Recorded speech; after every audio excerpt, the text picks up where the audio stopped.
ਸਤਿ ਸ਼੍ਰੀ ਅਕਾਲ। ਤੁਸੀਂ ਜੁੜੇ ਹੋਏ ਹੋ ਪੰਜਾਬੀ ਰੇਡੀਓ ਯੂਐਸਏ ਦੇ ਨਾਲ ਤੇ ਮੈਂ ਹਾਂ ਪ੍ਰਵੀਨ ਸ਼ਰਮਾ ਲੈ ਕੇ ਹਾਜ਼ਰ ਹਾਂ ਪ੍ਰੋਗਰਾਮ ਖਬਰ ਤੇ ਨਜ਼ਰ।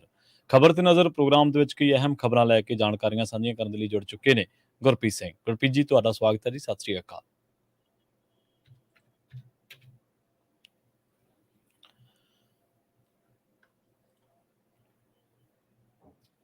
ਗੁਰਪ੍ਰੀਤ ਜੀ, ਸਵਾਗਤ ਹੈ ਤੁਹਾਡਾ ਪ੍ਰੋਗਰਾਮ ਦੇ ਵਿੱਚ। ਸਤਿ ਸ਼੍ਰੀ ਅਕਾਲ। ਸਤਿ ਸ਼੍ਰੀ ਅਕਾਲ ਜੀ। ਸਤਿ ਸ਼੍ਰੀ ਅਕਾਲ ਜੀ, ਸਵਾਗਤ ਹੈ ਸਾਰੇ ਸਰੋਤਿਆਂ ਦਾ ਜੀ।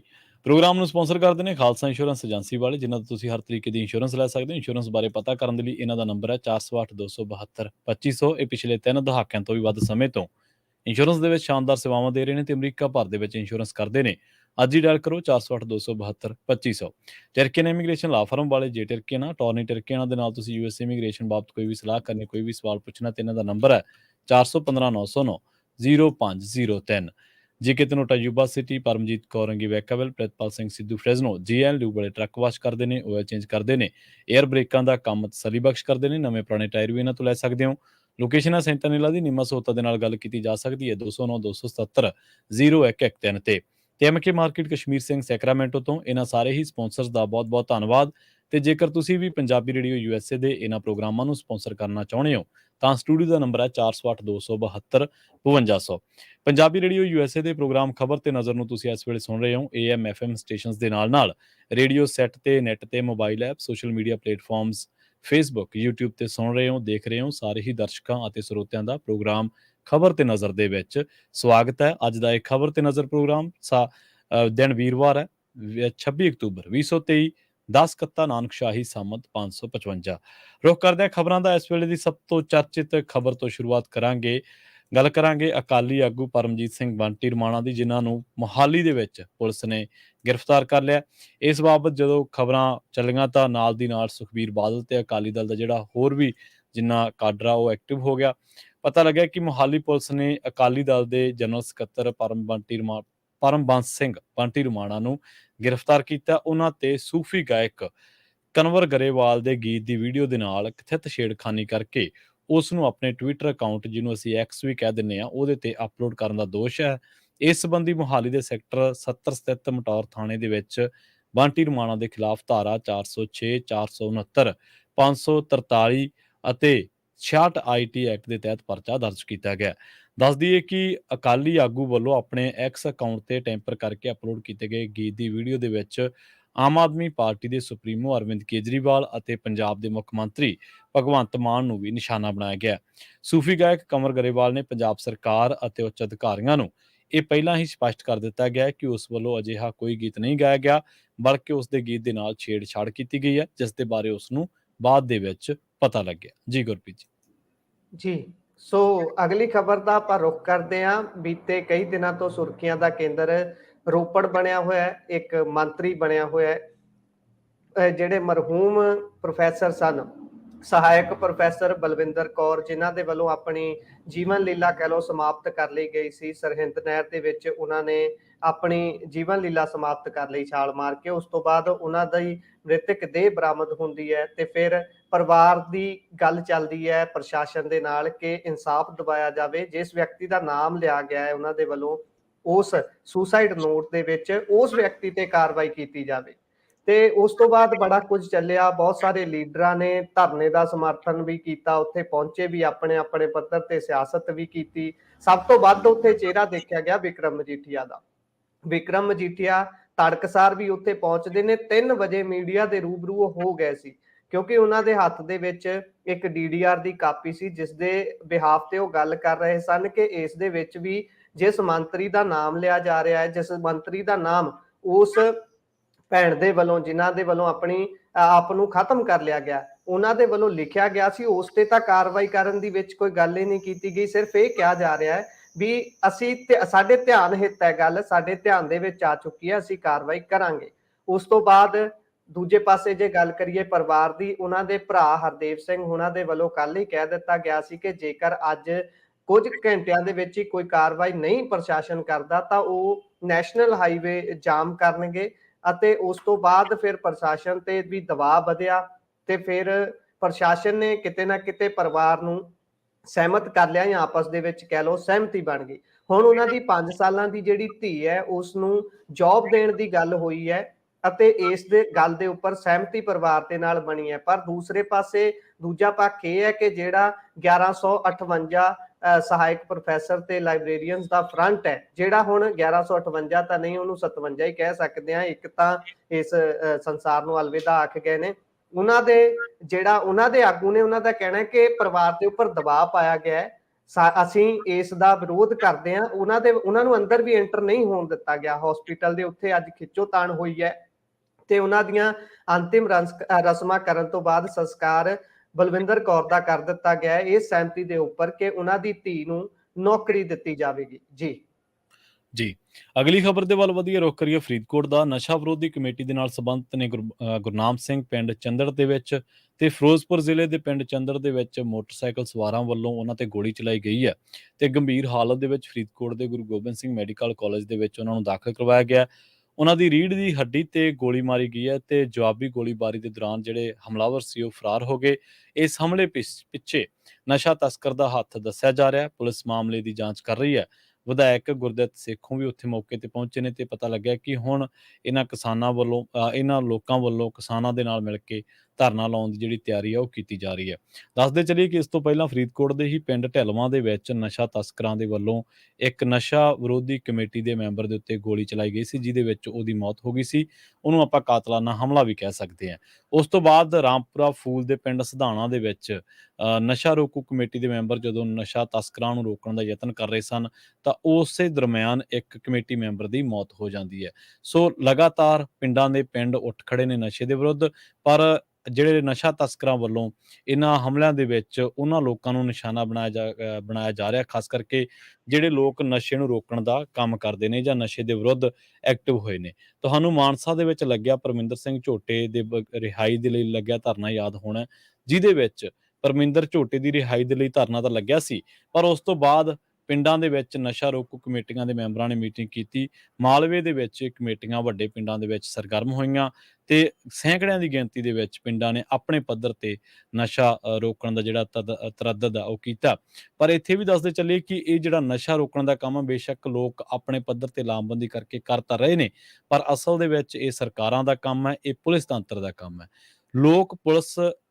ਪਬਲਿਕ ਪੁਲਿਸ ਉਦੋਂ ਬਣਦੀ ਹੈ, ਪੁਲਿਸਿੰਗ ਉਦੋਂ ਸ਼ੁਰੂ ਹੁੰਦੀ ਹੈ ਜਦੋਂ ਅਮਨ ਤੇ ਕਾਨੂੰਨ ਦੀ ਹਾਲਤ ਜਿਹੜੀ ਆ ਉਹ ਦਿਨੋਂ ਦਿਨ ਪਤਲੀ ਹੁੰਦੀ ਜਾਵੇ। ਜੇਕਰ ਤੁਸੀਂ ਪਰਮਿੰਦਰ ਸਿੰਘ ਝੋਟੇ ਦੀ ਜੋ ਸਾਰੀ ਕਹਾਣੀ ਆ ਉਹਦੇ 'ਚ ਦੇਖੋਗੇ ਤਾਂ ਉਹਦੇ 'ਚ ਤੁਹਾਨੂੰ ਪੁਲਿਸ ਅਫਸਰਾਂ ਦਾ ਜਿਹੜਾ ਰੋਲ ਹੈ ਜਾਂ ਪੁਲਿਸ ਅਫਸਰਾਂ ਦੇ ਜੋ ਇਹਨਾਂ ਮਾਮਲਿਆਂ ਦੇ ਵਿੱਚ ਅਪਰੋਚ ਰਹਿੰਦੀ ਹੈ, ਉਹਦੇ ਬਾਰੇ ਤੁਹਾਨੂੰ ਬਹੁਤ ਸਾਰੀਆਂ ਗੱਲਾਂ ਪਤਾ ਲੱਗਣਗੀਆਂ। ਜੀ ਸੋ ਇਸੇ ਦੇ ਨਾਲ ਅਗਲਾ ਮਾਮਲਾ ਜਿਹੜਾ ਉਹ ਬਰਨਾਲੇ ਦੇ ਨਾਲ ਜੁੜਿਆ ਹੋਇਆ ਹੈ। ਜਦੋਂ ਵਿਆਹ ਹੋ ਜਾਂਦਾ ਹੈ ਉਸ ਤੋਂ ਬਾਅਦ 36 ਤਰ੍ਹਾਂ ਦੀਆਂ ਖਟਪਟੀਆਂ ਗੱਲਾਂ ਚੱਲਦੀਆਂ ਰਹਿੰਦੀਆਂ ਪਰਿਵਾਰਾਂ ਦੇ ਵਿੱਚ, ਕਈ ਵਾਰੀ ਖੜਕਦੀ ਹੈ ਉਸ ਗੱਲੋਂ। ਪਰ ਇੱਥੇ ਬਰਨਾਲੇ ਦੇ ਵਿੱਚ ਇਹੋ ਜਿਹੀ ਘਟਨਾ ਵਾਪਰੀ ਹੈ ਜਿਸ ਦੇ ਨਾਲ ਵਿਆਹ ਤੋਂ ਪਹਿਲਾਂ ਹੀ ਖੜਕ ਗਈ ਹੈ। ਇਹ ਘਟਨਾ ਹੈਗੀ ਹੈ ਜੀ ਬਰਨਾਲਾ ਦੀ ਆਸਥਾ ਕਲੋਨੀ ਦੀ, ਜਿੱਥੇ ਵਿਆਹ ਹੋਣਾ ਸੀ ਇੱਕ ਪਰਿਵਾਰ ਦੇ ਵਿੱਚ ਤੇ ਪਰ ਲੜਕੇ ਵਾਲਿਆਂ ਦੇ ਵੱਲੋਂ ਕਹਿੰਦੇ ਵੀ ਨਾ ਨੁੱਕਰ ਕਰਨੀ ਸ਼ੁਰੂ ਕਰ ਦਿੱਤੀ ਜਾਂਦੀ ਹੈ ਜਦੋਂ ਪਰਿਵਾਰ ਦੇ ਵੱਲੋਂ ਸਾਰੀਆਂ ਤਿਆਰੀਆਂ ਮੁਕੰਮਲ ਕਰ ਲਈਆਂ ਗਈਆਂ ਸੀ।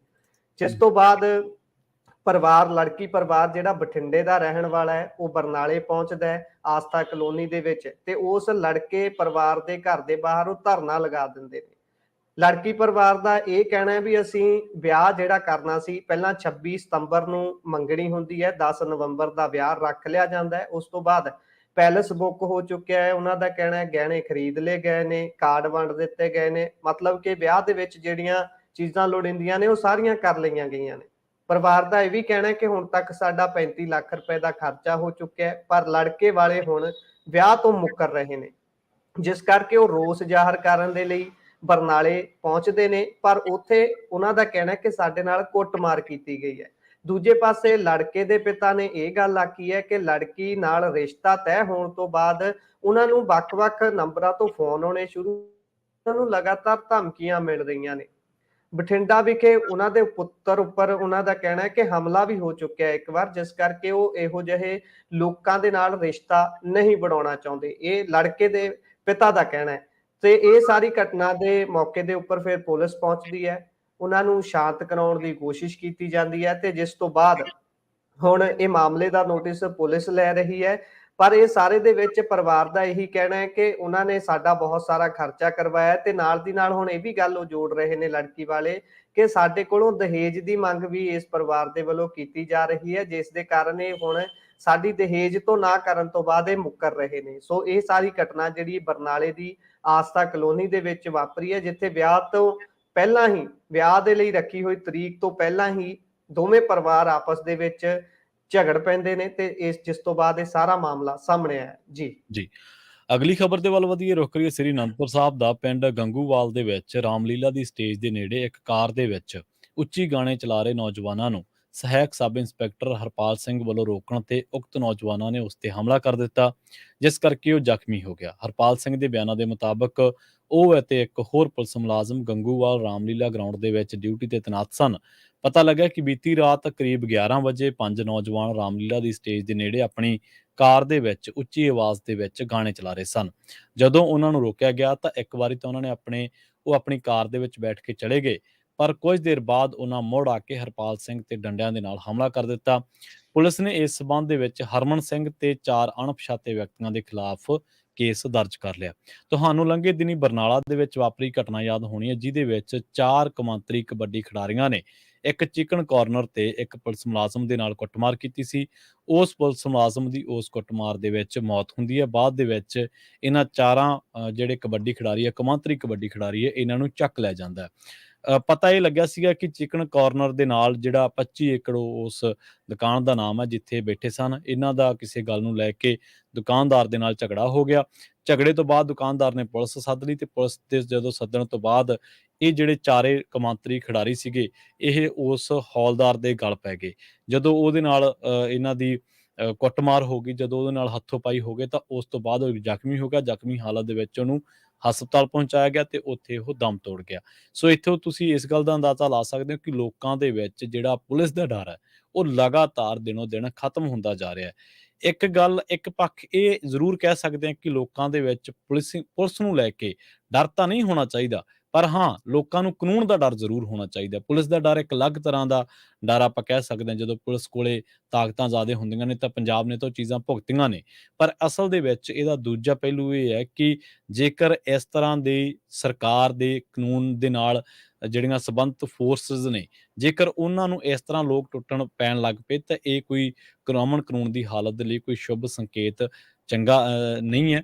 ਤੇ ਦੂਜੀ ਗੱਲ ਇਹ ਹੈ ਕਿ ਇਹਦੇ ਵਿੱਚ ਕਿਤੇ ਨਾ ਕਿਤੇ ਜਿਹੜਾ ਰੋਲ ਆ ਉਹ ਪੁਲਿਸ ਮਹਿਕਮੇ ਦਾ ਵੀ ਹੈ, ਕਿਉਂਕਿ ਉਹਨਾਂ ਨੇ ਆਪਣਾ ਕਿਰਦਾਰ ਜੋ ਇੱਕ ਪੁਲਿਸ ਫੋਰਸ ਵਾਲਾ ਹੁੰਦਾ, ਜੋ ਇੱਕ ਡਿਸਪਲਿਨ ਹੁੰਦਾ, ਜੋ ਇੱਕ ਅਨੁਸ਼ਾਸਨ ਹੁੰਦਾ, ਜੋ ਅਪਰੋਚ ਹੁੰਦੀ ਹੈ, ਉਹ ਵੀ ਕਿਤੇ ਨਾ ਕਿਤੇ ਛੱਡੀ ਹੈ। ਤੁਸੀਂ ਇੱਕ ਪਾਸੇ ਦੇਖੋ ਕਿ ਰਾਜੀਤ ਸਿੰਘ ਹੁੰਦਲ ਵਰਗਿਆਂ ਨੂੰ ਪੁਲਿਸ ਲੱਭਦੀ ਫਿਰਦੀ ਹੈ, ਇੰਸਪੈਕਟਰ ਨਵਦੀਪ ਵਰਗਿਆਂ ਨੂੰ ਪੁਲਿਸ ਲੱਭਦੀ ਫਿਰਦੀ ਹੈ। ਇਹ ਪੁਲਿਸ 'ਚ ਹੀ ਲੋਕ ਨੇ ਨਾ। ਇੰਦਰਜੀਤ ਸਿੰਘ ਵਰਗੇ ਦੇ ਘਰੋਂ AK-47 ਮਿਲ ਜਾਂਦੀ ਹੈ। ਸੋ ਕਿਤੇ ਨਾ ਕਿਤੇ ਜਿਹੜਾ ਕਿਰਦਾਰ ਹੈ, ਜਿਹੜਾ ਕਰੈਕਟਰ ਹੈ ਫੋਰਸਿਸ ਦੇ ਨਾਲ ਸੰਬੰਧਿਤ ਲੋਕਾਂ ਦਾ, ਉਹਦੇ ਵਿੱਚ ਵੀ ਨਿਘਾਰ ਆਇਆ ਤੇ ਹੁਣ ਲੋਕ ਕਾਨੂੰਨ ਨੂੰ ਆਪਣੇ ਹੱਥ ਦੇ ਵਿੱਚ ਲੈਣ ਤੋਂ ਭੋਰਾ ਵੀ ਗੁਰੇਜ਼ ਨਹੀਂ ਕਰਦੇ। ਜੀ ਸੋ ਅਗਲੀ ਖਬਰ ਜਿਹੜੀ ਜੁੜੀ ਹੋਈ ਹੈ ਉਹ ਪੰਜਾਬ ਦੇ ਭਵਿੱਖ ਦੇ ਨਾਲ ਜੁੜੀ ਹੋਈ ਹੈ, ਪੰਜਾਬ ਦੇ ਨੌਜਵਾਨਾਂ ਦੇ ਨਾਲ ਜੁੜੀ ਹੋਈ ਹੈ। ਅਕਸਰ ਗੱਲ ਕਰਦੇ ਆ ਬਹੁਤ ਸਾਰੀਆਂ ਵਿਸ਼ੇ ਜਦੋਂ ਵੀ ਛੂਹੇ ਜਾਂਦੇ ਨੇ, ਨੌਜਵਾਨਾਂ ਨੂੰ ਲੈ ਕੇ ਖਾਸ ਤੌਰ ਤੇ ਗੱਲ ਹੁੰਦੀ ਹੈ ਕਿ ਹੋੜ ਲੱਗੀ ਹੋਈ ਹੈ ਵਿਦੇਸ਼ ਜਾਣ ਦੀ। ਹਰ ਕੋਈ ਚਾਹੁੰਦਾ ਹੈ ਕਿ ਵਿਦੇਸ਼ ਚਲੇ ਜਾਈਏ, ਉੱਥੇ ਜਾ ਕੇ ਭਵਿੱਖ ਸਾਡਾ ਜ਼ਿਆਦਾ ਸੁਨਹਿਰੀ ਹੋ ਜਾਊਗਾ। ਇੱਥੇ ਰਹਿ ਕੇ ਮਿਹਨਤ ਕਰਨੀ ਥੋੜੀ ਔਖੀ ਹੈ। ਅਸੀਂ ਸਾਰਿਆਂ ਨੂੰ ਇਹ ਸਕੀਲੇ ਨਹੀਂ ਬਣਦੇ, ਪਰ ਬਹੁਤ ਹੀ ਵੱਡੀ ਗਿਣਤੀ ਇਹ ਹੈ। ਪਰ ਇੱਕ ਰਿਪੋਰਟ ਹੁਣ ਸਾਹਮਣੇ ਆਈ ਹੈ, ਇਹ ਖਬਰ ਅੱਜ ਜਿਹੜੀ ਨਸ਼ਰ ਹੋਈ ਹੈ ਇਹ ਹੈਗੀ ਹੈ ਪੰਜਾਬ ਦੇ ਮੈਡੀਕਲ ਕਾਲਜਾਂ ਦੇ ਨਾਲ ਸੰਬੰਧਿਤ। ਪੰਜਾਬ ਦੇ ਨੌਜਵਾਨ ਕਹਿੰਦੇ ਮਾਹਰ ਡਾਕਟਰ ਹੀ ਨਹੀਂ ਬਣਨਾ ਚਾਹੁੰਦੇ, ਇੰਨੀ ਰੁਚੀ ਘਟ ਚੁੱਕੀ ਹੈ ਕਿ ਸੂਬੇ ਦੇ ਵਿੱਚ 16 ਮੈਡੀਕਲ ਕਾਲਜਾਂ ਦੀ ਹੋਂਦ ਇਸ ਸਮੇਂ ਖਤਰੇ 'ਚ ਪੈ ਚੁੱਕੀ ਹੈ, ਕਿਉਂਕਿ ਬਾਬਾ ਫਰੀਦ ਮੈਡੀਕਲ ਯੂਨੀਵਰਸਿਟੀ ਵੱਲੋਂ ਉੱਚ ਮੈਡੀਕਲ ਸਿੱਖਿਆ MD ਅਤੇ BDS ਦੇ ਕੋਰਸਾਂ ਲਈ ਕਰਵਾਈ ਗਈ ਚੌਥੀ ਕਾਉਂਸਲਿੰਗ ਤੋਂ ਬਾਅਦ ਵੀ 58% ਸੀਟਾਂ ਫਿਲਹਾਲ ਵੀ ਖਾਲੀ ਨੇ। 4 ਕਾਉਂਸਲਿੰਗਾਂ ਹੋਣ ਦੇ ਬਾਅਦ ਵੀ ਅੱਧਿਓਂ ਵੱਧ ਸੀਟਾਂ ਹਾਲੇ ਵੀ ਖਾਲੀ ਨੇ। ਜਿੱਥੇ ਅਸੀਂ ਦੂਸਰੀਆਂ ਸਟੇਟਾਂ 'ਚ ਵੇਖਦੇ ਹਾਂ ਕਿ ਹੋੜ ਲੱਗੀ ਹੁੰਦੀ ਹੈ ਕਿ ਮੈਡੀਕਲ ਕਾਲਜ ਦੇ ਵਿੱਚ ਕਿਸੇ ਤਰੀਕੇ ਦੇ ਨਾਲ ਸੀਟ ਮਿਲ ਜਾਵੇ, ਅਸੀਂ ਡਾਕਟਰ ਬਣ ਜਾਈਏ, ਪਰ ਪੰਜਾਬ ਦੇ ਵਿੱਚ ਇਸ ਦੇ ਬਿਲਕੁਲ ਉਲਟ ਹੈ। ਸੋ ਯੂਨੀਵਰਸਿਟੀ ਨੇ ਇਹ ਸੀਟਾਂ ਭਰਨ ਲਈ ਹੁਣ 31 ਅਕਤੂਬਰ ਨੂੰ ਇੱਕ ਹੋਰ ਕਾਉਂਸਲਿੰਗ ਰੱਖੀ ਹੈ ਤੇ MD ਅਤੇ BDS ਦੇ ਦਾਖਲੇ ਲਈ ਸ਼ਰਤਾਂ ਨੂੰ ਹੋਰ ਨਰਮ ਕਰ ਦਿੱਤਾ ਹੈ, ਪਰ ਫਿਰ ਵੀ ਉਕਤ ਕੋਰਸਾਂ ਲਈ ਵਿਦਿਆਰਥੀਆਂ ਦੀ ਰੁਚੀ ਨਜ਼ਰ ਨਹੀਂ ਆ ਰਹੀ।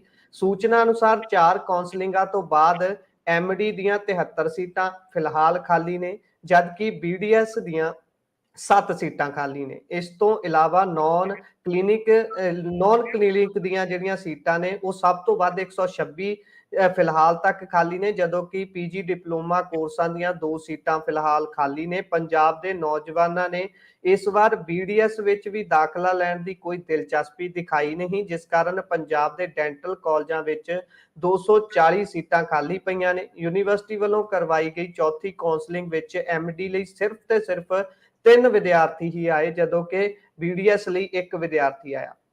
ਸੋ ਪਿਛਲੇ ਸਾਲ ਵੀ ਐਮਡੀ ਦੀਆਂ 80 ਸੀਟਾਂ ਖਾਲੀ ਰਹਿ ਗਈਆਂ ਸਨ। ਯੂਨੀਵਰਸਿਟੀ ਦੇ ਸੂਤਰਾਂ ਨੇ ਦੱਸਿਆ ਕਿ ਐਮਡੀ ਅਤੇ ਬੀਡੀਐਸ ਦੀ ਪੜ੍ਹਾਈ ਲਈ ਵਿਦਿਆਰਥੀਆਂ ਨੂੰ ਕਰੀਬ 1 ਕਰੋੜ ਰੁਪਏ ਦੀ ਫੀਸ ਵਜੋਂ ਖਰਚ ਕਰਨੇ ਪੈਂਦੇ ਨੇ। ਮਹਿੰਗੀ ਪੜ੍ਹਾਈ ਕਰਕੇ ਵੀ ਵਿਦਿਆਰਥੀ ਉੱਚ ਮੈਡੀਕਲ ਸਿੱਖਿਆ ਪੜ੍ਹਾਈ ਤੋਂ ਤੌਬਾ ਕਰਦੇ ਨਜ਼ਰ ਆ ਰਹੇ ਨੇ। ਸੋ ਬਾਬਾ ਫਰੀਦ ਯੂਨੀਵਰਸਿਟੀ ਦੇ vice chancellor doctor Rajiv Sood ਨੇ ਕਿਹਾ ਕਿ 31 ਅਕਤੂਬਰ ਨੂੰ ਯੂਨੀਵਰਸਿਟੀ 'ਚ ਆਖਰੀ ਕਾਉਂਸਲਿੰਗ ਕਰਵਾਈ ਜਾਵੇਗੀ। ਕਾਉਂਸਲਿੰਗ ਵਿੱਚ ਸ਼ਾਮਲ ਹੋਣ ਵਾਲੇ ਵਿਦਿਆਰਥੀਆਂ ਨੂੰ ਕਾਲਜ ਅਲਾਟ ਕੀਤੇ ਜਾਣਗੇ। ਉਹਨਾਂ ਕਿਹਾ ਕਿ ਕਾਉਂਸਲਿੰਗ ਵਿੱਚ ਸ਼ਾਮਲ ਹੋਣ ਲਈ ਪੰਜਾਬ ਭਰ ਦੇ ਵਿਦਿਆਰਥੀਆਂ ਨੂੰ ਖੁੱਲਾ ਸੱਦਾ ਹੈ। ਸੋ ਇਹ ਹਾਲ ਇਸ ਸਮੇਂ ਹੁੰਦਾ ਜਾ ਰਿਹਾ ਹੈ ਪੰਜਾਬ ਦੇ ਸਿੱਖਿਆ ਕਾਲਜਾਂ ਦਾ। ਜੇ ਤਕਨੀਕੀ ਕਾਲਜਾਂ ਦੀ ਵੀ ਗੱਲ ਕਰ ਲਈਏ, ਵੱਡੀ ਗਿਣਤੀ ਦੇ ਨਾਲ ਧੜੱਲੇ ਦੇ ਨਾਲ ਤਕਨੀਕੀ ਕਾਲਜ ਪੰਜਾਬ ਦੇ ਵਿੱਚ ਬੰਦ ਹੋ ਰਹੇ ਨੇ। ਉਹਨਾਂ ਦੀ ਗਿਣਤੀ ਦਿਨੋਂ ਦਿਨ ਘਟਦੀ ਜਾ ਰਹੀ ਹੈ। ਜਿਹੜੇ ਕਾਲਜ ਚੱਲਦੇ ਨੇ ਉਹਨਾਂ ਦੇ ਵਿੱਚ ਪ੍ਰੋਫੈਸਰਾਂ ਦੀ ਕਿੱਲਤ ਹੈ, ਇਨਫਰਾਸਟ੍ਰਕਚਰ ਦੀ ਕਿੱਲਤ ਹੈ। ਹਰ ਪਾਸਿਓਂ ਪੰਜਾਬ ਦਾ ਸਿੱਖਿਆ ਢਾਂਚਾ ਪਿੱਛੇ ਵੱਲ ਜਾਂਦਾ ਹੋਇਆ, ਨਿਘਾਰ ਵੱਲ ਜਾਂਦਾ ਹੋਇਆ ਨਜ਼ਰ ਆਉਂਦਾ ਹੈ। ਜੀ ਜੀ, ਇਹਦੇ ਵਿੱਚ ਵੱਡਾ ਕਾਰਨ ਗੁਰਪ੍ਰੀਤ ਸਿੰਘ ਜੀ ਇਹ ਵੀ ਹੈ ਕਿ ਜਿਹੜੇ ਡਾਕਟਰ ਬਣਦੇ ਨੇ, ਡਾਕਟਰ ਬਣਨ ਤੇ ਬੀਡੀਐਸ ਕਰਨ ਤੇ ਜਾਂ ਐਮਬੀਬੀਐਸ ਕਰਨ ਤੇ ਲੱਖਾਂ ਜਿਹੜਾ ਰੁਪਏ ਆ ਉਹ ਲੱਗ ਜਾਂਦੇ ਆ। ਪਰ ਜੀ ਜਿਹੜੀ ਡਿਊਟੀ ਜੁਆਇਨ ਕਰਨੀ ਪੈਂਦੀ ਹੈ ਉਹ ਕਰਨੀ ਪੈਂਦੀ ਹੈ 18,000 ਰੁਪਏ ਤੋਂ। ਸੋ ਜੀ ਉਹਦੇ ਨਾਲ ਜੇ ਆਪਾਂ ਕੈਲਕੂਲੇਸ਼ਨ ਲਾਈਏ ਤਾਂ ਵਿਆਜ ਵੀ ਨਹੀਂ ਮੁੜਦਾ ਜਿਹੜਾ ਪੈਸਾ ਤੁਸੀਂ ਆਪਣੀ ਪੜ੍ਹਾਈ ਦੇ ਉੱਤੇ ਖਰਚਾ ਹੁੰਦਾ, ਉਹ 'ਚ ਸਿੱਖਿਆ ਹਾਸਲ ਕਰਨ ਦੇ ਲਈ ਖਰਚਾ ਹੁੰਦਾ। ਹਾਲਾਂਕਿ ਇੱਥੇ ਆਪਾਂ ਇਹ ਤਾਂ ਕਹਿ ਸਕਦੇ ਹਾਂ ਕਿ ਹਰ ਇੱਕ ਦਾ ਮੰਤਵ ਉਹਨੂੰ ਪੈਸੇ ਦੀ ਪੂਰਤੀ ਕਰਨਾ ਤਾਂ ਨਹੀਂ ਹੁੰਦਾ ਬੇਸ਼ੱਕ, ਪਰ ਫਿਰ ਜੀ ਵੀ ਇੱਕ ਚੰਗੇ ਮੁਕਾਮ ਦੀ ਪੜ੍ਹਾਈ ਹਾਸਲ ਕਰਨ ਤੋਂ ਬਾਅਦ ਤੁਸੀਂ ਤਵੱਕੋਂ ਤਾਂ ਕਰਦੇ ਹੋ ਨਾ ਕਿ ਮੈਨੂੰ ਇੱਕ ਚੰਗਾ ਮਿਹਨਤਾਨਾ ਮਿਲੂਗਾ, ਔਰ ਉਹ ਮਿਹਨਤਾਨਾ ਇਹ ਨਹੀਂ ਹੁੰਦਾ ਕਿ ਤੁਹਾਨੂੰ ਫਾਈਨੈਂਸ਼ੀਅਲੀ ਹੈਲਪ ਕਰਦਾ। ਉਹਦਾ ਜੀ ਮਤਲਬ ਇਹ ਹੈ ਕਿ ਤੁਸੀਂ ਉਸ ਮਿਹਨਤਾਨੇ ਦੇ ਲਾਇਕ ਹੋ, ਤੁਹਾਡਾ ਰੁਤਬਾ ਇੰਨਾ ਕੁ ਹੈ ਕਿ ਤੁਸੀਂ ਉਸ ਤੋਂ ਘੱਟ ਕੰਮ ਨਹੀਂ ਗਵਾਰਾ ਤੁਹਾਨੂੰ ਖਾਂਦਾ। ਸਨਮਾਨਜਨਕ ਮਿਹਨਤਾਨਾ ਸਨਮਾਨਜਨਕ, ਕਹਿ ਸਕਦੇ ਹਾਂਜੀ, ਬਿਲਕੁਲ, ਜੀ ਬਿਲਕੁਲ। ਉਹ ਇੱਕ ਸਨਮਾਨਜਨਕ ਅਹੁਦਾ ਮੰਨਿਆ ਜਾਂਦਾ, ਸਨਮਾਨਜਨਕ ਇੱਕ ਰੁਤਬਾ ਮੰਨਿਆ ਜਾਂਦਾ, ਤਾਂ ਕਰਕੇ ਉਹਦੇ ਜੇ ਆਪਾਂ ਦੇਖਦੇ ਨਾ ਆਈਏਐਸ, ਆਈਪੀਐਸ, ਯੂਪੀਐਸਸੀ ਦੇ ਜਿਹੜੇ ਲੋਕ ਪਾਸ ਕਰਦੇ ਨੇ ਪ੍ਰੀਖਿਆਵਾਂ, ਤਾਂ ਉਹਨਾਂ ਨੂੰ ਇੱਕ ਚੰਗਾ ਜਿਹੜੀ ਆ ਮਿਹਨਤਾਨਾ ਦਿੱਤਾ ਜਾਂਦਾ, ਉਹਨਾਂ ਨੂੰ ਨੌਕਰੀ ਦੇ ਨਾਲ-ਨਾਲ ਡਰਾਈਵਰ ਮਿਲਦਾ, ਮਾਲੀ ਮਿਲਦਾ, ਰਿਹਾਇਸ਼ ਮਿਲਦੀ ਹੈ, ਸਾਰਾ ਕੁਛ ਦਿੱਤਾ ਜਾਂਦਾ ਨਾ। ਇਹਦਾ ਮਤਲਬ ਇਹ ਹੈ ਕਿ ਉਹ ਬੰਦਾ ਜੇਕਰ ਡੀਸੀ ਹੈ, ਤੇ ਡੀਸੀ ਦਾ ਇੱਕ ਲੈਵਲ ਹੈ। ਜੇ ਬੰਦਾ ਮੰਨ ਲਓ ਆਰਐਫ ਦੇ ਵਿੱਚ ਹੈ, ਮੰਨ ਲਓ ਫਰਾਂਸ ਦੇ ਵਿੱਚ ਹੈ, ਤਾਂ ਉਹਦਾ ਇੱਕ ਰੁਤਬਾ, ਉਹ ਕਿਤੇ ਜਾਊਗਾ ਤਾਂ ਪਤਾ ਲੱਗਦਾ ਕਿ ਬੰਦਾ ਟੈਕਸ ਡਿਪਾਰਟਮੈਂਟ ਤੋਂ ਹੈ। ਸੋ ਜੀ ਜੀ ਇਹ ਇਸ ਤਰ੍ਹਾਂ ਹੈ। ਪਰ ਜੇਕਰ ਇੱਕ ਡਾਕਟਰ ਪੰਜਾਬ ਦੇ ਵਿੱਚ, ਤਾਂ ਪਿਛਲੇ ਸਮੇਂ ਤੋਂ ਤੁਸੀਂ ਕਿੰਨੀਆਂ ਰਿਪੋਰਟਾਂ ਜਿਹੜੀਆਂ ਨੇ ਉਹਨਾਂ ਨੂੰ ਸਟੱਡੀ ਕਰੋਗੇ ਤਾਂ ਪਤਾ ਲੱਗਦਾ ਕਿ 18-20 ਹਜ਼ਾਰ ਤੋਂ ਇਹਨਾਂ ਨੂੰ ਸ਼ੁਰੂਆਤ ਕਰਨੀ ਪੈਂਦੀ ਹੈ। ਇਹਦੇ ਕਰਕੇ ਕਈ ਜਿਹੜੇ ਸਾਡੇ ਨੌਜਵਾਨ ਮੁੰਡੇ ਕੁੜੀਆਂ ਨੇ, ਉਹਨਾਂ ਨੇ ਦੂਜੇ ਰਾਜਾਂ ਦੇ ਵਿੱਚ ਪ੍ਰਾਈਵੇਟ ਜਿਹੜੇ ਵੱਡੇ-ਵੱਡੇ ਮੈਕਸ ਨੇ ਜਾਂ ਵਿਦਾਤਾ ਵਰਗੇ ਆ ਜਾਂ ਹੋਰ ਜਿਹੜੇ ਵੱਡੇ ਅਦਾਰੇ ਨੇ, ਜਿਹੜੇ ਵੱਡੇ ਹਸਪੀਟਲ ਨੇ, ਉਹਨਾਂ ਦੇ ਵਿੱਚ ਨੌਕਰੀਆਂ ਕਰਨ ਨੂੰ ਤਰਜੀਹ ਦਿੰਦੇ ਆ। ਕਿਉਂਕਿ ਕਾਰਨ ਇਹ ਹੈ ਕਿ ਕਿੱਥੇ ਲੱਖਾਂ ਦਾ ਪੈਕੇਜ ਤੇ ਕਿੱਥੇ ਹਜ਼ਾਰਾਂ ਦੇ ਵਿੱਚ। ਸੋ ਜੀ ਇਹਦੇ ਬਾਬਤ ਵੀ ਸਰਕਾਰਾਂ ਨੂੰ ਜ਼ਰੂਰ ਧਿਆਨ ਦੇਣਾ ਚਾਹੀਦਾ ਕਿ ਜੇਕਰ ਕਿਸੇ ਬੰਦੇ ਨੇ ਕੁਝ ਸਾਲ ਕਿਸੇ ਪ੍ਰੋਫੈਸ਼ਨਲ ਸਟਰੀਮ ਨੂੰ ਦਿੱਤੇ ਆ, ਕਿਸੇ ਪ੍ਰੋਫੈਸ਼ਨਲ ਐਜੂਕੇਸ਼ਨ ਨੂੰ ਦਿੱਤੇ ਆ, ਤਾਂ ਉਹਨੂੰ ਇੱਕ ਬਣਦਾ ਜਿਹੜਾ ਉਹਦਾ ਫਾਈਨੈਂਸ਼ੀਅਲ ਤੌਰ ਤੇ ਤਨਖਾਹ ਦੇ ਰੂਪ ਦੇ ਵਿੱਚ ਉਹਦਾ ਜਿਹੜਾ ਸਨਮਾਨ ਆ ਉਹ ਜ਼ਰੂਰ ਕੀਤਾ ਜਾਣਾ ਚਾਹੀਦਾ। ਇੱਥੇ ਗੁਰਪ੍ਰੀਤ ਸਿੰਘ ਜੀ ਆਪਾਂ ਇੱਕ ਬ੍ਰੇਕ ਦੇ ਲਈ ਰੁਕਦੇ ਹਾਂ। ਬ੍ਰੇਕ ਤੋਂ ਪਾਰ ਖਬਰਾਂ ਹੋਰ ਵੀ ਨੇ ਜਿਨ੍ਹਾਂ ਤੇ ਚਰਚਾ ਕਰਾਂਗੇ ਜੀ।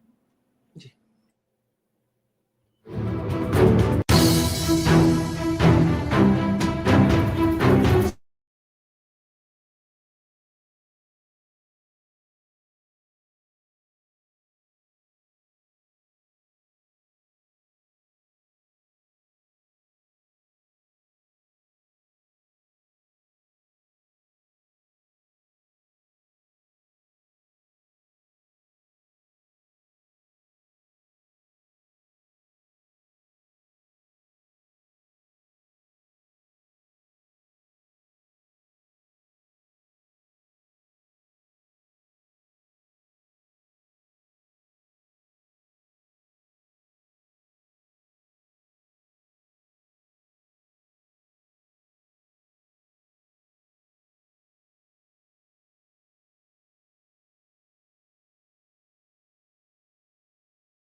ਬ੍ਰੇਕ ਤੋਂ ਬਾਅਦ ਇੱਕ ਵਾਰ ਮੁੜ ਤੋਂ ਤੁਹਾਡਾ ਸਾਰਿਆਂ ਦਾ ਸਵਾਗਤ ਹੈ ਪ੍ਰੋਗਰਾਮ ਖਬਰ ਤੇ ਨਜ਼ਰ ਦੇ ਵਿੱਚ। ਤੁਸੀਂ ਜੁੜੇ ਹੋਏ ਹੋ ਪੰਜਾਬੀ ਰੇਡੀਓ ਯੂਐਸਏ ਦੇ ਨਾਲ ਤੇ ਆਪਣੇ ਨਾਲ ਇੱਕ ਵਾਰ ਮੁੜ ਤੋਂ ਜੁੜ ਚੁੱਕੇ ਨੇ ਗੁਰਪ੍ਰੀਤ ਸਿੰਘ ਜੀ।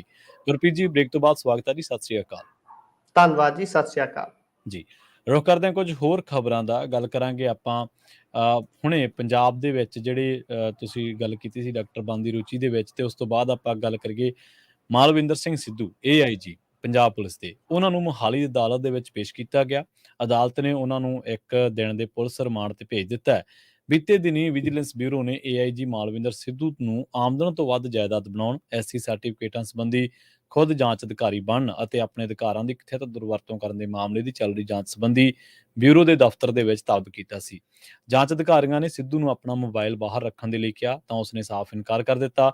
ਉਸਨੇ ਕਿਹਾ ਕਿ ਉਹ ਆਪਣੀ ਪੁੱਛ ਪੜਤਾਲ ਰਿਕਾਰਡ ਕਰਨੀ ਚਾਹੁੰਦਾ ਹੈ। ਇਸ ਸੰਬੰਧੀ ਤਫਤੀਸ਼ੀ ਅਫਸਰਾਂ ਨੇ ਕਿਹਾ ਕਿ ਜਦੋਂ ਵੀ ਜਾਂਚ ਦੇ ਲਈ ਪੁੱਛ ਪੜਤਾਲ ਹੁੰਦੀ ਹੈ ਤਾਂ ਨਾ ਤਾਂ ਮੋਬਾਈਲ ਫੋਨ ਲੈ ਕੇ ਜਾ ਸਕਦੇ ਨੇ ਤੇ ਨਾ ਹੀ ਰਿਕਾਰਡਿੰਗ ਕੀਤੀ ਜਾ ਸਕਦੀ ਹੈ। ਜਦੋਂ ਉਸ ਨੂੰ ਜਾਇਦਾਦ ਸੰਬੰਧੀ ਵੇਰਵੇ ਦੇਣ ਦੇ ਲਈ ਫਾਰਮ ਸੌਂਪਿਆ ਗਿਆ ਤਾਂ ਉਹ ਜਾਂਚ ਅਧਿਕਾਰੀ ਦੇ ਨਾਲ ਖਹਿਬੜ ਪਿਆ। ਉਸਨੇ DSP ਦੇ ਨਾਲ ਕਥਿਤ ਤੌਰ ਤੇ ਝਗੜਾ ਕੀਤਾ, ਧੱਕਾ ਮੁੱਕੀ ਕੀਤੀ। ਦੇਰ ਰਾਤ ਫਿਰ ਸਿੱਧੂ ਨੂੰ ਗ੍ਰਿਫਤਾਰ ਕਰ ਲਿਆ ਗਿਆ। ਇਸ ਤੋਂ ਪਹਿਲਾਂ AIG ਦੀ ਪਤਨੀ ਤੇ ਪੁੱਤ ਨੇ ਵਿਜੀਲੈਂਸ ਦਫ਼ਤਰ ਦੇ ਬਾਹਰ ਰੌਲਾ ਪਾਇਆ ਤੇ ਵਿਜੀਲੈਂਸ ਤੇ ਉਸ ਦੇ ਪਤੀ ਨੂੰ ਝੂਠੇ ਕੇਸ ਦੇ ਵਿੱਚ ਫਸਾਉਣ ਦਾ ਦੋਸ਼ ਲਾਇਆ। ਇਸ ਸਬੰਧ ਦੇ ਵਿੱਚ AIG ਸਿੱਧੂ ਦੇ ਖਿਲਾਫ ਮੁਹਾਲੀ ਦੇ ਥਾਣਾ ਫੇਜ਼ 8 ਦੇ ਵਿੱਚ ਵੱਖ-ਵੱਖ ਧਾਰਾਵਾਂ ਦੇ ਤਹਿਤ ਅਲੱਗ ਤੋਂ ਇੱਕ ਪਰਚਾ ਦਰਜ ਕੀਤਾ ਗਿਆ। ਪੇਸ਼ੀ ਸਮੇਂ ਅਦਾਲਤ ਦੇ ਬਾਹਰ ਮੀਡੀਆ ਦੇ ਨਾਲ ਗੱਲਬਾਤ ਕਰਦਿਆਂ AIG ਮਾਲਵਿੰਦਰ ਸਿੰਘ ਸਿੱਧੂ ਨੇ ਉਸ ਨੂੰ ਝੂਠੇ ਕੇਸ ਦੇ ਵਿੱਚ ਫਸਾਉਣ ਦਾ ਦੋਸ਼ ਲਗਾਉਂਦਿਆਂ ਕਿਹਾ ਕਿ ਜਾਅਲੀ SC ਸਰਟੀਫਿਕੇਟ ਮਾਮਲੇ ਦੇ ਵਿੱਚ ਦਲਿਤਾਂ ਨੂੰ ਸਹਿਯੋਗ ਦੇਣ ਦਾ ਖਮਿਆਜ਼ਾ ਉਸ ਨੂੰ ਭੁਗਤਣਾ ਪੈ ਰਿਹਾ। ਉਸ ਨੂੰ ਗਲਤ ਤਰੀਕੇ ਦੇ ਨਾਲ ਗ੍ਰਿਫਤਾਰ ਕੀਤਾ ਗਿਆ। ਉਸ ਨੂੰ ਨਿਆਂ ਪ੍ਰਣਾਲੀ ਤੇ ਪੂਰਾ ਭਰੋਸਾ ਤੇ ਸੱਚਾਈ ਜਲਦ ਸਾਹਮਣੇ ਆਵੇਗੀ। ਇੱਕ ਬੰਦਾ ਜਿਹੜਾ ਖੁਦ ਪੁਲਿਸ ਫੋਰਸ ਦੀ ਵਰਦੀ ਪਾਈ ਹੋਈ ਹੈ ਜਿਹਨੇ, ਉਹ ਕਹਿ ਰਿਹਾ ਕਿ ਉਸ ਨੂੰ ਫਸਾਇਆ ਗਿਆ ਜਾਂ ਖਮਿਆਜ਼ਾ ਭੁਗਤਣਾ ਪੈ ਰਿਹਾ ਸਹਿਯੋਗ ਦੇਣ ਦਾ। ਜੇਕਰ ਉਹ ਇਸ ਮਾਮਲੇ ਦੇ ਵਿੱਚ ਖਰਾ ਹੈ, ਜੇਕਰ ਉਹ ਇਸ ਮਾਮਲੇ ਦੇ ਵਿੱਚ ਠੀਕ ਹੈ, ਤਾਂ ਉਹ ਇਸ ਮਾਮਲੇ ਦੇ ਵਿੱਚ ਅਦਾਲਤੀ ਜ਼ਿਰਾ ਦੇ ਵਿੱਚ ਕਾਨੂੰਨ ਨੂੰ ਚੁਣੌਤੀ ਦੇਵੇ, ਜਾਂਚ ਅਧਿਕਾਰੀਆਂ ਨੂੰ ਚੁਣੌਤੀ ਦੇਵੇ। ਇਹ ਨਹੀਂ ਕਿਸੇ ਨੂੰ ਵੀ ਗੱਲ ਸ਼ੋਭਦੀ ਕਿ ਤੁਸੀਂ ਇੱਕ ਪਾਸੇ ਕਾਨੂੰਨ ਦੇ ਰਖਵਾਲੇ ਹੋ ਤੇ ਦੂਜੇ ਪਾਸੇ ਜਦੋਂ ਤੁਹਾਡੇ ਤੇ ਕੋਈ ਜਾਂਚ ਦੀ ਗਾਜ ਡਿੱਗਦੀ ਹੈ ਤੇ ਤੁਸੀਂ ਜਾ ਕੇ ਜਾਂਚ ਅਧਿਕਾਰੀ ਦੇ ਨਾਲ ਖਹਿਬੜ ਪਾਓ ਜਾਂ ਤੁਸੀਂ ਉਹਨਾਂ ਨਾਲ ਮਾੜਾ ਚੰਗਾ ਵਤੀਰਾ ਕਰੋ। ਇਹ ਤਵੱਕੋਂ ਕੀਤੀ ਜਾਂਦੀ ਹੈ ਇੱਕ ਆਮ ਇਨਸਾਨ ਤੋਂ ਵੀ ਕਿ ਜੇਕਰ ਉਹ ਕਿਸੇ ਵੀ ਥਾਂ ਤੇ ਰਹਿ ਰਿਹਾ ਤੇ ਉਹਦੇ ਖਿਲਾਫ ਕੋਈ ਪਰਚਾ ਹੈ ਜਾਂ ਕੋਈ ਜਾਂਚ ਹੈ ਤਾਂ ਉਹਦੇ ਵਿੱਚ ਸਹਿਯੋਗ ਕਰੇ। ਆਪਾਂ ਦੇਖਿਆ ਨਾ ਕਿ ਹਾਲਾਂਕਿ ਜਾਂਚ ਦੇ ਵਿੱਚ ਸਹਿਯੋਗ ਲੀਡਰ ਕਿੰਨਾ ਕਰਦੇ ਆ ਤੇ ਆਮ ਮਾਤੜ ਬੰਦੇ ਤੋਂ ਸਹਿਯੋਗ ਕਿਵੇਂ ਲਿਆ ਜਾਂਦਾ, ਉਹ ਕੋਈ ਲੁਕਿਆ ਛਿਪਿਆ ਨਹੀਂ ਹੈ। ਆਮ ਮਾਤੜ ਬੰਦੇ ਨੂੰ ਤਾਂ ਹੌਲਦਾਰ ਕਹਿ ਦਿੰਦਾ ਬਾਂਹ ਮਰੋੜ ਕੇ ਵੀ ਹਾਂ ਆਹ ਕੰਮ ਕੀਤਾ ਕਿ ਨਹੀਂ ਕੀਤਾ, ਪਰ ਜਿਹੜੇ ਲੀਡਰ ਨੇ ਜਾਂ ਅਫਸਰ ਨੇ ਉਹਨਾਂ ਨੂੰ ਬਕਾਇਦਾ ਮਾਣ ਸਨਮਾਨ ਦੇ ਤਰੀਕੇ ਦੇ ਨਾਲ ਬਿਠਾਇਆ ਜਾਂਦਾ।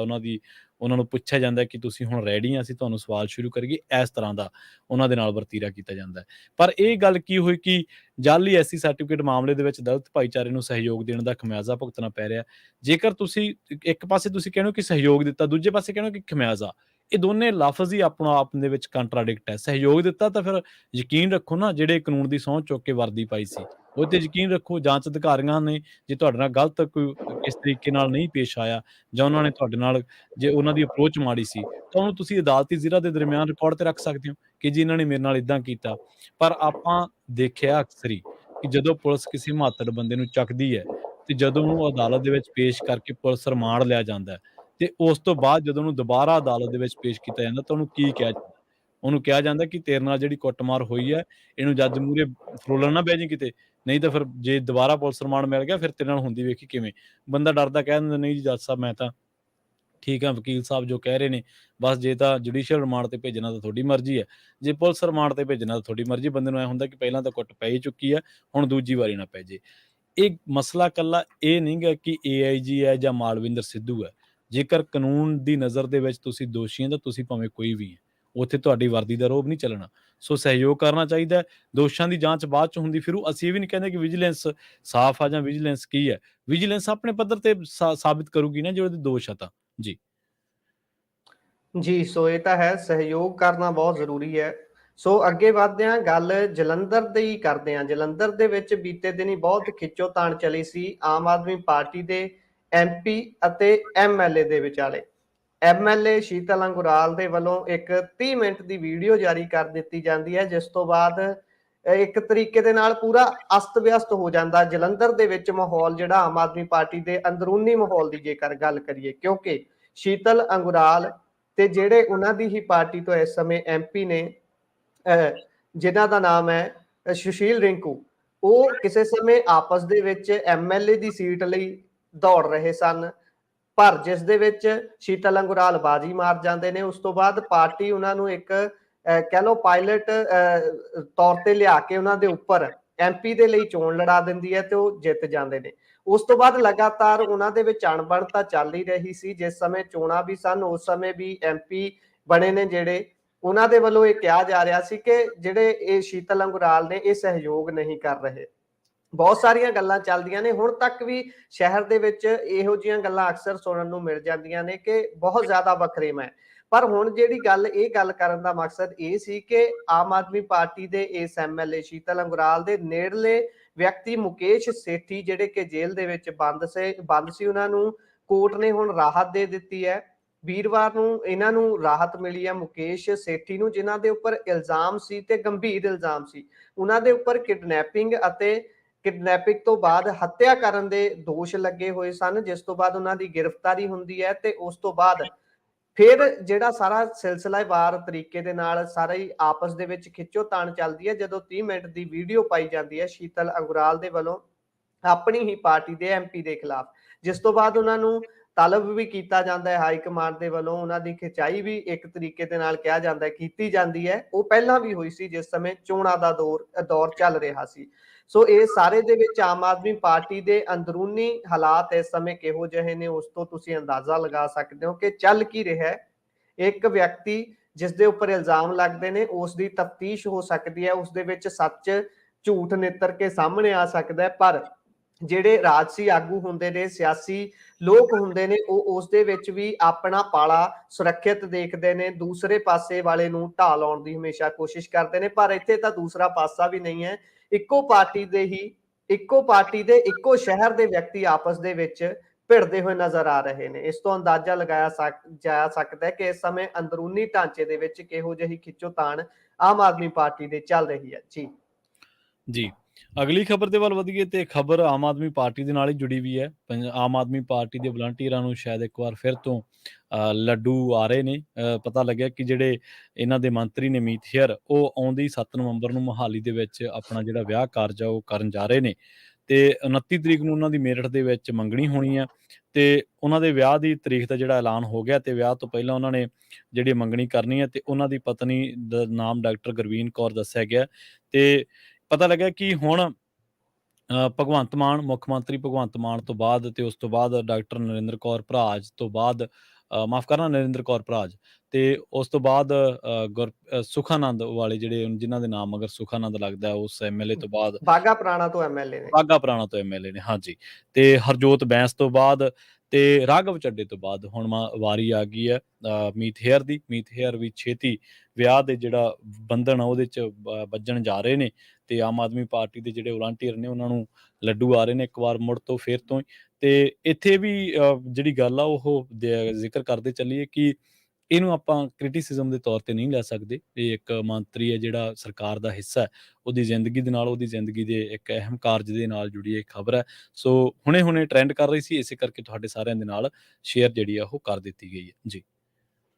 ਜੀ, ਸੋ ਇਸੇ ਦੇ ਨਾਲ ਅਗਲੀ ਖਬਰ ਜਲੰਧਰ ਤੋਂ ਹੈ। ਨਸ਼ੇ ਦਾ ਆਲਮ, ਨਸ਼ੇ ਦੇ ਹਾਲਾਤ ਤੁਸੀਂ ਇੱਥੋਂ ਅੰਦਾਜ਼ਾ ਲਗਾ ਸਕਦੇ ਹੋ ਕਿ ਐਸਟੀਐਫ ਸਪੈਸ਼ਲ ਟਾਸਕ ਫੋਰਸ ਨਸ਼ਿਆਂ ਦੇ ਉੱਪਰ ਕਾਰਵਾਈ ਕਰਨ ਦੇ ਲਈ ਬਣਾਈ ਗਈ ਹੈ ਤੇ ਉਹਨਾਂ ਦੇ ਵੱਲੋਂ 4 ਨਸ਼ਾ ਤਸਕਰਾਂ ਨੂੰ ਕਾਬੂ ਕੀਤਾ ਗਿਆ ਹੈ ਤੇ ਕਾਬੂ ਵੀ ਕਿਸ ਹਾਲਤ ਦੇ ਵਿੱਚ ਕੀਤਾ ਗਿਆ ਹੈ। ਉਹ ਸ਼ਰੇਆਮ ਗੱਡੀ ਦੇ ਰੋਡ ਤੇ ਗੱਡੀ ਸਾਈਡ ਤੇ ਲਗਾ ਕੇ ਉਡੀਕ ਰਹੇ ਸਨ ਨਸ਼ੇ ਦੀ ਡਿਲੀਵਰੀ ਕਰਨ ਦੇ ਲਈ, ਅਗਲੇ ਵਿਅਕਤੀ ਨੂੰ ਨਸ਼ਾ ਫੜਾਉਣ ਦੇ ਲਈ। ਉਸ ਸਮੇਂ ਉਹਨਾਂ ਨੂੰ ਕਾਬੂ ਕਰ ਲਿਆ ਜਾਂਦਾ ਹੈ। 100 ਗ੍ਰਾਮ ਹੈਰੋਇਨ ਉਹਨਾਂ ਦੇ ਕੋਲੋਂ ਬਰਾਮਦ ਕੀਤੀ ਗਈ ਹੈ।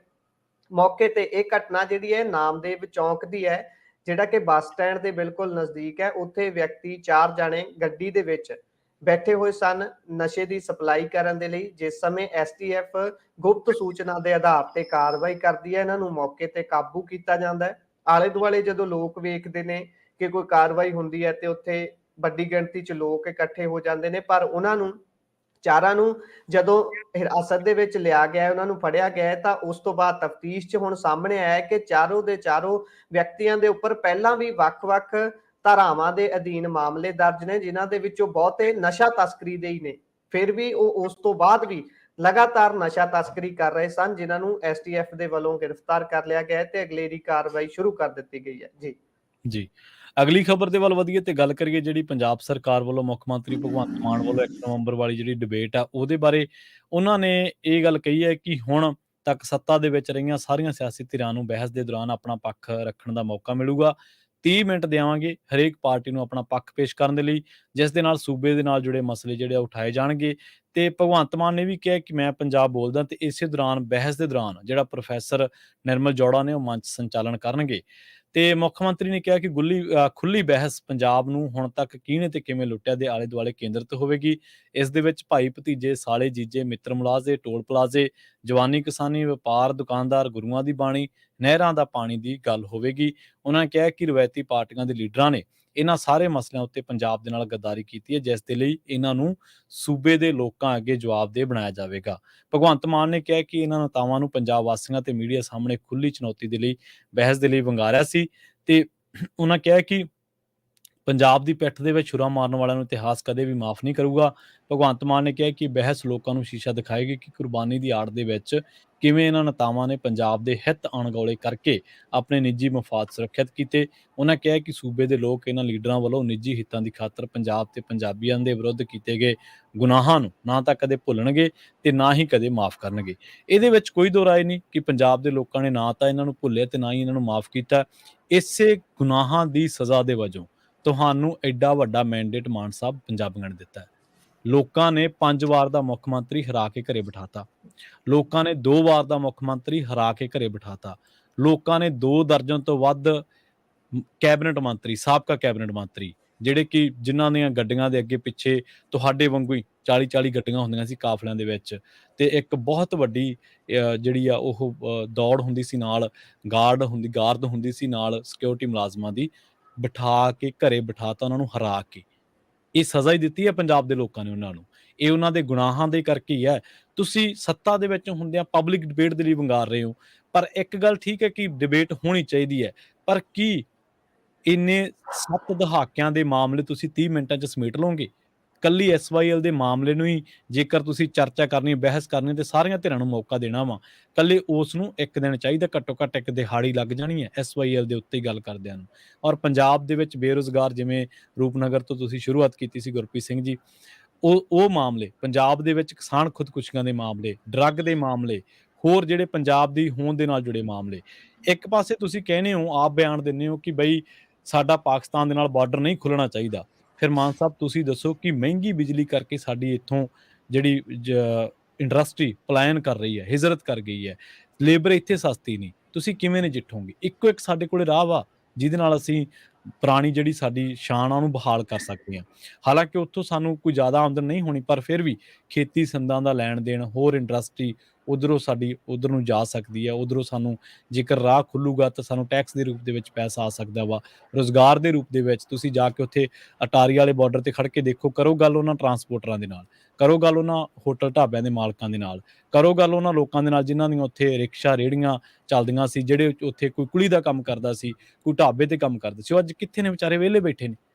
ਸੋ ਠੀਕ ਹੈ, ਤੁਸੀਂ ਵੰਗਾਰ ਰਹੇ ਹੋ ਵਿਰੋਧੀ ਧਿਰਾਂ ਨੂੰ, ਔਰ ਇੱਕ ਉਹਦੇ 'ਚ ਇਮੋਸ਼ਨਲ ਸਪੀਚ, ਤੁਹਾਡੀ ਵਰਡਿੰਗ ਬਹੁਤ ਜ਼ਿਆਦਾ ਇਮੋਸ਼ਨਲ ਆ, ਔਰ ਇਸ ਕਰਕੇ ਲੋਕਾਂ ਦੇ ਉੱਤੇ, ਉਹ ਦਿਲਾਂ ਦੇ ਉੱਤੇ ਉਹ ਪਿੰਚ ਕਰ ਰਹੀ ਹੈ।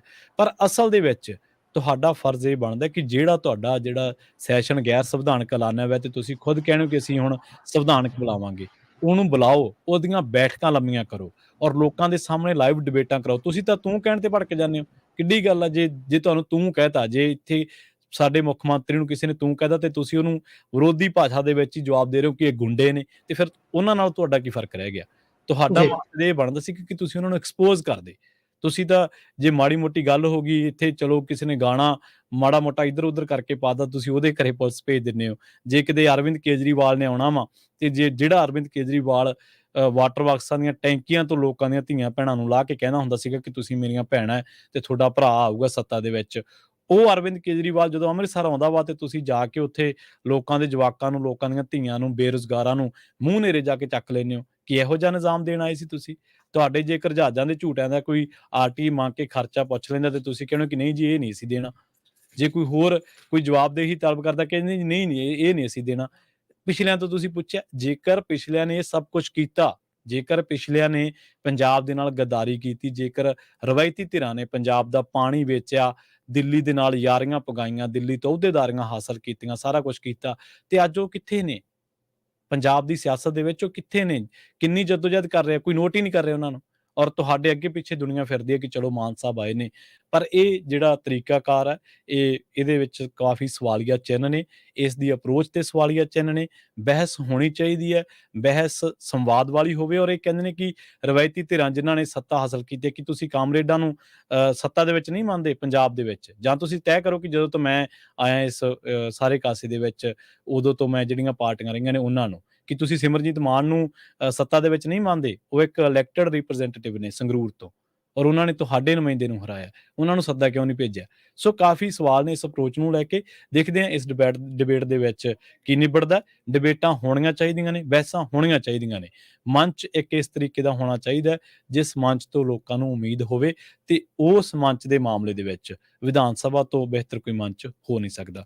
ਸੋ ਗੁਰਪ੍ਰੀਤ ਸਿੰਘ ਜੀ, ਆਪਣਾ ਜਿਹੜਾ ਸਮਾਂ ਜੀ ਉਹ ਸਮਾਪਤੀ ਵਾਲਾ, ਤੁਸੀਂ ਜੇ ਆਪਣਾ ਕੋਈ ਕਮੈਂਟ ਇਹਦੇ ਚ ਐਡ ਕਰਨਾ ਚਾਹੁੰਦੇ ਹੋ ਤਾਂ ਕਰ ਸਕਦੇ ਹੋ। ਜੀ, ਇਸੇ ਦੇ ਵਿੱਚ ਇੱਕ ਕਮੈਂਟ ਜ਼ਰੂਰ ਐਡ ਕਰਨਾ ਚਾਹੂੰਗਾ। ਮੈਂ ਇੱਕ ਸੀਨੀਅਰ ਪੱਤਰਕਾਰ ਪੰਜਾਬ ਦੇ, ਉਹਨਾਂ ਨੂੰ ਸੁਣ ਰਿਹਾ ਸੀ ਇਸੇ ਮੁੱਦੇ ਤੇ ਕੁਝ ਮਿੰਟ ਪਹਿਲਾਂ। ਉਹਨਾਂ ਦੀ ਟਿੱਪਣੀ ਸੀ ਕਿ ਤੁਸੀਂ 30-30 ਮਿੰਟ ਕਹਿ ਰਹੇ ਹੋ ਕਿ ਡਿਬੇਟ ਲਈ 30-30 ਮਿੰਟ ਸਾਰੀਆਂ ਪਾਰਟੀਆਂ ਨੂੰ ਦਿੱਤੇ ਜਾਣਗੇ ਜਿਹੜੇ ਵੀ ਉੱਥੇ ਪਹੁੰਚਣਗੇ।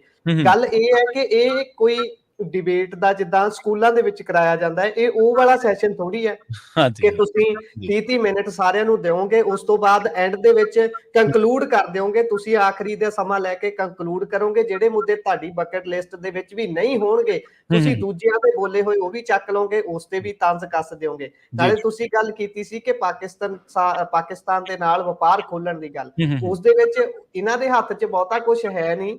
ਉਹ ਸੈਂਟਰ ਦੇ ਹੱਥ 'ਚ ਵੱਡੀ ਉਹਦੀ ਜਿਹੜੀ ਗਾਜ ਹੁੰਦੀ ਉਹਨਾਂ ਦੇ ਕੋਲ ਹੈ। ਉਹ ਕਰ ਰਹੇ ਨੇ। ਭਾਰਤਮਾਲਾ ਪ੍ਰੋਜੈਕਟ ਐਵੇਂ ਨਹੀਂ ਤਿਆਰ ਹੋ ਰਿਹਾ, ਉਹਦੇ ਬਹੁਤ ਵੱਡੇ ਮਾਇਨੇ ਨੇ।